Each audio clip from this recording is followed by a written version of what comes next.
কুষ্টিয়ার দৌলতপুরে কুরআন অবমাননার অভিযোগ এনে একটি দরবার বা আস্তানায় হামলা, অগ্নিসংযোগ ও ভাঙচুরের ঘটনা ঘটেছে।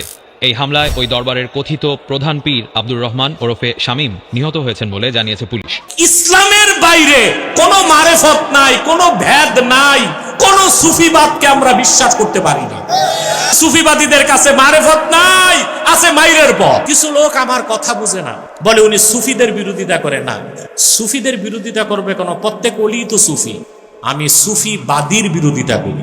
রাসূলুল্লাহ সাল্লাল্লাহু আলাইহি সাল্লাম পরিপূর্ণ দ্বীন ইসলাম দিয়েছেন।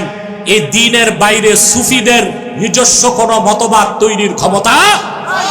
গাউসে পাক শেখ আব্দুল কাদের জিলানী সুফি ছিলেন, মাইনুদ্দিন চিশতি সুফি ছিলেন, সৈয়দ আহমদ বেরেলি সুফি ছিলেন, শাহ কারামত আলী জৌনপুরি সুফি ছিলেন, নূর মোহাম্মদ ঝানঝানভি সুফি ছিলেন, নূর মোহাম্মদ নিজামপুরি সুফি ছিলেন। আর লালন শাহ সুফি ছিল না, সুফিবাদী ছিল। এই ঈমান, ইসলাম, ইহসান তিনটার সাথে চারটা এলেম: শরিয়াত, তরিকত, হাকিকত, মারিফত। শরিয়াত, তরিকত, হাকিকত, মারিফত। শরিয়ত লিখতে 5 অক্ষর, তরিকত লিখতে 5 অক্ষর, হাকিকত লিখতে 5 অক্ষর, মারিফত লিখতে 5 অক্ষর। এই চারটা চর্চার জন্য আল্লাহ 5 ওয়াক্ত নামাজ দিয়েছেন। এই নামাজের মাধ্যমে আপনি শরীয়তের চর্চা করতেছেন। শরীয়তের চর্চা হচ্ছে খুজু। কি? শরীর পাক, দেহ পাক, বিছানা পাক, ঠিক কিনা? নিয়তটা হচ্ছে খুশু, এটা হচ্ছে তরিকত, বাতেন, ঠিক কিনা? এরপর হচ্ছে হাকিকত, ঠিক কিনা? তরিকত হচ্ছে চলন্ত পথ। তরিকত কি? মানুষ সুলুকের পথে চলে, এটা চলন্ত, মৃত্যু পর্যন্ত চলতে থাকে তার। হাকিকত হচ্ছে মারেফতের নূরকে উপলব্ধি করা। সুবহানাল্লাহ। মারেফত হচ্ছে আল্লাহর মারেফতের নূর অর্জন করা।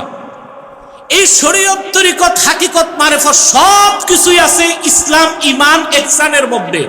ইসলামের বাইরে কোনো মারেফত নাই, কোনো ভেদ নাই, কোন সুফিবাদকে আমরা বিশ্বাস করতে পারি না। পারি? কিছু লোক আমার কথা বুঝে না, বলে উনি সুফিদের বিরোধিতা করে। না, সুফিদের বিরোধিতা করবে কেন? প্রত্যেক ওলি তো সুফি। আমি সুফিবাদীর বিরোধিতা করি। সুফি হওয়া এক বিষয়, আর সুফিবাদী হওয়া আরেক বিষয়। রাসূলুল্লাহ সাল্লাল্লাহু আলাইহি সাল্লাম পরিপূর্ণ দ্বীন ইসলাম দিয়েছেন।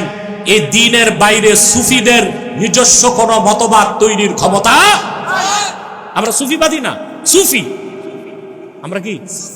সুফিকে বিশ্বাস করি। গজ্জালি সুফি ছিলেন, মহিউদ্দিন ইবনুল আরাবি সুফি ছিলেন, গাউসে পাক শেখ আব্দুল কাদের জিলানী সুফি ছিলেন, মাইনুদ্দিন চিশতি সুফি ছিলেন, সৈয়দ আহমদ বেরেলি সুফি ছিলেন, শাহ কারামত আলী জৌনপুরি সুফি ছিলেন, নূর মোহাম্মদ ঝানঝানভি সুফি ছিলেন, নূর মোহাম্মদ নিজামপুরি সুফি ছিলেন। আর লালন শাহ সুফি ছিল না, সুফিবাদী ছিল। একটা হচ্ছে শিরক কুফরের পথ, আর একটা হচ্ছে তাওহীদের পথ, ঠিক কিনা? তাহলে ঈমান, ইসলাম, ইহসানের বাইরে আমরা কোন পীরি মুরিদির নামে, সুফিবাদের নামে কোন মতাদর্শ গ্রহণ করতে পারি। সুফিবাদীরা ভেদ বলে, ভেদ। নারী পুরুষ সমানে নাচানাচি করে গান গায়। এটা শরীয়তের ওরা বুঝবে না, মৌলবীরা। এটা ভেদ আছে। কি আছে? দেখা যায় মুরিদ যে পীরকে সাজদা করতেছে, বলে এইটা মৌলবীরা বুঝবে না, এটা তো ভেদ আছে। নাউজুবিল্লাহ বলবেন। ইসলামে কোনো ভেদ নাই, কোনো সেদ নাই। ঠিকটা ঠিক মতো বললেন না।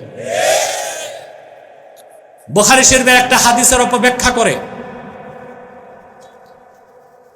হযরত আবু হুরায়রা রাদিয়াল্লাহু তাআলা আনহু বলেছেন, হাফিজতু মিন রাসূলিল্লাহি সাল্লাল্লাহু আলাইহি ওয়াসাল্লাম উআয়াইন আই যারফাইন। আমি আল্লাহর হাবিবের কাছ থেকে 2 ধরনের ইলম শিখেছি। কয় ধরনের? আম্মা আহাদুহুমা ফাবাসাস্তু আই নাসারতু। এক প্রকার ইলম আমি প্রচার করছি। ওয়া আম্মাল আখার লাউ বাসাস্তুহু লাকুতিয়া হাযাল বুলউম। আরেক প্রকার ইলম প্রচার করি নাই, যদি করি তা আমার খাদ্যনালী কেটে ফেলা হবে। এটার ব্যাখ্যায় সুফিবাদীরা বলে, ওই যে আবু হুরায়রা যে ইলমটা গোপন রাখছেন ওইটাই মারিফতের ইলম। বলেন না নাউজুবিল্লাহ। আসলে ওইটা কোন এলেম জানেন? বুখারী শরীফের ব্যাখ্যা গ্রন্থগুলোতে সবগুলোতে এক কথা আসছে। আল্লাহ রাসূল সাল্লাল্লাহু আলাইহি সাল্লাম আবু হুরায়রাকে বলে দিয়েছিলেন খোলাফায়ে রাশিদিনের পরে জালেম অত্যাচারী শাসক কারা আসবে, সবার নাম আল্লাহ রাসূল সাল্লাল্লাহু আলাইহি ওয়াসাল্লাম বলে দিয়েছিলেন। সেটা তিনি গোপন রেখেছিলেন। সেজন্য তিনি দোয়া করতেন, আল্লাহ তুমি শিশুদের, অপ্রাপ্ত বয়স্কদের শাসন ব্যবস্থার আগে আমারে তুলে নাও। দেখা গেছে 60 হিজরিতে হযরত আবু হুরায়রা ইন্তেকাল করছেন, 61 হিজরিতে কুখ্যাত বেঈমান এজিদ ক্ষমতায় বসছে। হাদিসের ব্যাখ্যা এইটা।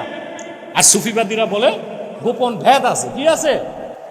কিচ্ছু নাই ওদের কাছে। সুফিবাদীদের কাছে মারেফত নাই, আছে মাইরের পথ। কামাল পীর সাহেবকে দেখছেন না? কখনো তার দ্বারা শিরক কুফর হইতে দেখছেন? সুন্নত তরিকায় চলছেন, চেষ্টা করেছেন আকরাবিলা সুন্নাহ, সুন্নতের কাছাকাছি থাকতে। আলহামদুলিল্লাহ। আমি দেখি তার উত্তরসূরি বর্তমান দায়িত্বশীল পীর সাহেব মাওলানা সাইফুর রহমান সাহেব পিতার নকশে কদমেই চলতেছে। আমি প্রত্যাশা করি যতদিন এই দরবার থাকবে শিরক কুফর বিদআত মুক্ত থাকবে ইনশাআল্লাহ। তাহলে আমরা মারিফত বিশ্বাস করি, মাইরের পথ, ইসলামে কোনো ভেদ, ইমান, ইসলাম, ইহসান, এই তিনের বাইরে কিছু। আল্লাহ আল্লাহ বুজুর্গদের কাজ কি কি শিখানো? ইহসান। আপনি যখন মহসিন হয়ে যাবেন, আপনি খাঁটি মুত্তাকি, তাকওয়া আপনার অন্তরে চূড়ান্ত দরজা লাভ করবে, তখন আপনি আল্লাহর ওলি হয়ে গেছেন। সুবহানাল্লাহ। এটা বললাম ব্যক্তি জীবনে তাকওয়ার চর্চা করবেন। কে কে হাত তুলে দেখান?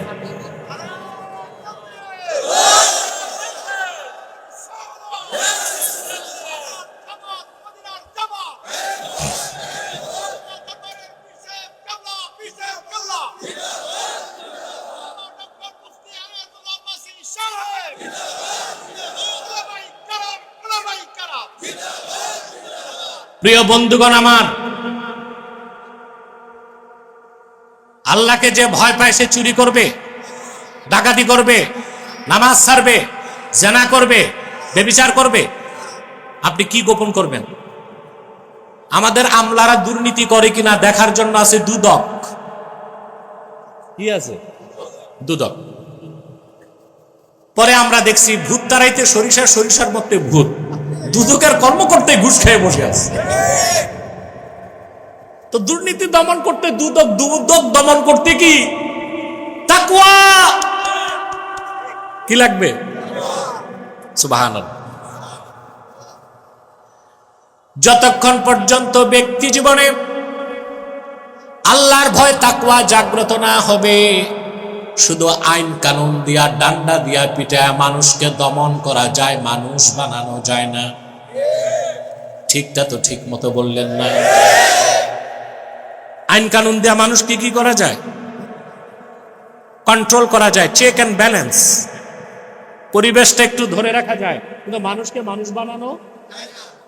যদি আইন দিয়া মানুষ বানানো হতো তো পশ্চিমা দেশের মানুষগুলো এত বড় অমানুষ হইতো না।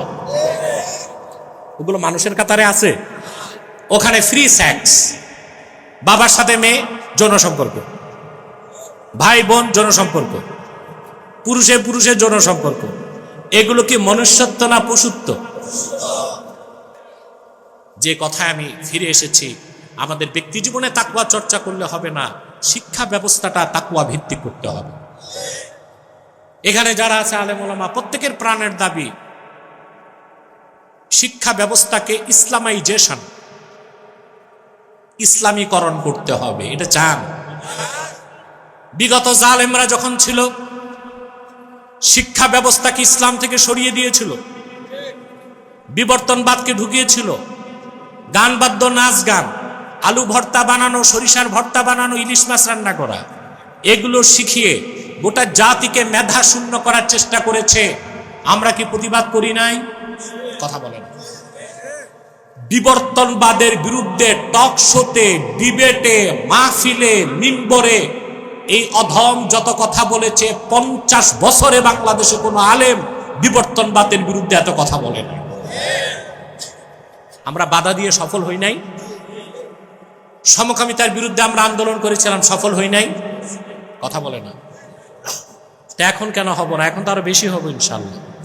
আমাদের শিক্ষা ব্যবস্থাটাকে ইসলামীকরণ করতে হবে। কি করতে হবে? এটা ওনারা বুঝে না। ওনারা মনে করে ইসলামকে ইসলামীকরণ করার মানে শিক্ষা ব্যবস্থাকে সবাই আলেম হবে, হুজুর হবে, মাওলানা হবে। না ভাই, ইসলামীকরণের অর্থ হচ্ছে প্রাইমারি থেকে বিশ্ববিদ্যালয় পর্যন্ত সকল স্তরে কোরআন হাদিসের শিক্ষাকে বাধ্যতামূলক করতে হবে। ঠিকটা ঠিক মতো বললেন না? 2, গোটা শিক্ষা ব্যবস্থাকে ইসলামী শিক্ষার ফ্রেমে আনতে হবে। আমার মনে এখানে ডক্টর মিয়াজি সাহেব, আপনি?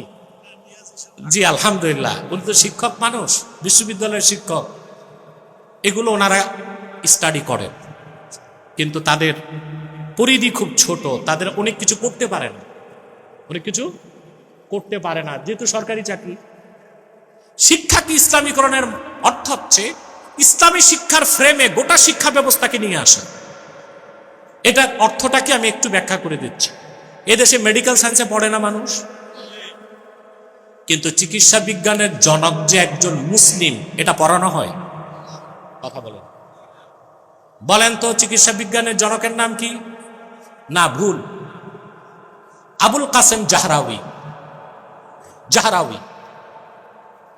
উনি ছিলেন স্প্যানিশ বিজ্ঞানী, মুফাসসির, মুহাদ্দিস, ভূগোলবিদ, ঐতিহাসিক। আরেকদিকে ছিলেন জ্যোতির্বিদ এবং চিকিৎসা বিজ্ঞানী। চিকিৎসা বিজ্ঞানের উপর তিনি একটা বই লিখছেন 30 খণ্ড। কত খণ্ড? তার কয়েকটা পাতা পড়ার সৌভাগ্য আমার হয়েছে। প্রত্যেকটা অধ্যায়তে তিনি শুরু করছেন বিসমিল্লাহির রহমানির রহিম দিয়ে, শেষ করছেন আল্লাহু আ'লামু বিসসাওয়াব এটা দিয়ে। যদি আমার দেশের ডাক্তারদেরকে চিকিৎসা বিজ্ঞান পড়ানোর সময় ইসলামের ইতিহাসটা পড়ায় দেওয়া হতো, যে চিকিৎসা বিজ্ঞান পশ্চিমাদের আবিষ্কার নয়, মুসলিম বিজ্ঞানীদের হাত ধরে বিকাশ লাভ করেছে, ডাক্তারদের ভিতরে গর্ব আসতো কিনা? কথা বলে না, আসতো গর্ব? ডাক্তাররা এখন কি করে? প্রেসক্রিপশনের শুরুতে লেখে RX। কি লেখে? RX জানেন? RX এর অর্থ হচ্ছে, এতক্ষণ এই সাউন্ডটা কই ছিল? এখন দিবে কেন? তাহলে বোঝা যায় শয়তানি আছে একটু। দাল মে কুছ কালা হ্যায়, ওর টাকা অর্ধেক দিবেন না, দিয়েন তাহলে জুলুম হবে, অর্ধেক। আপনারা আর বসলেন না। আপনার আমি দেখছি অধিকাংশ বসতেছে না, জিন্সের প্যান্ট লাগায় আসছে। এখন বসার তো সুযোগ নাই, বসলেই তো চিচেন ফাঁক। তাও একটু বসেন, আর কিছু সময় আমি আছি। আমার বিষয়টাকে একটা পর্যায়ে নিয়ে আমি ছেড়ে দিচ্ছি ইনশাআল্লাহ। ডাক্তাররা কি লেখে প্রেসক্রিপশনে? এটা 2টা মত। সবচেয়ে গ্রহণযোগ্য মত হচ্ছে, গ্রিক মূর্তি পূজারীরা একটা দেবীর পূজা করত, যাকে মনে করত আরোগ্য দান করে। এই জন্য পশ্চিমারা প্রেসক্রিপশনে সেই দেবীর স্মরণে RX লেখে। আমার দেশের ডাক্তারের, আমাদের শিক্ষা ব্যবস্থাকে যদি ইসলামীকরণ করা হইতো, তো সাথে তো আকীদা শিখতো।